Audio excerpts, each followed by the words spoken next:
Hello everyone, Matthew Simmons here. Let's do another knot here. This is going to be the surprise wreath. Let's get started. On the left side, it's at the belt line. It's going to come over. I'm going to put in a dimple.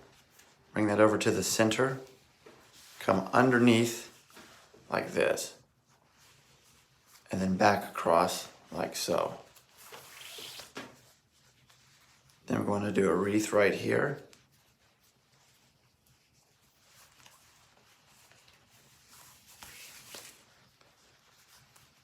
And then I'm going to have it folded in half and come around like so. Like this right here. Fold it in half, come down like this. We have that. Do a wreath. Come underneath, up and over. Do a fold in half.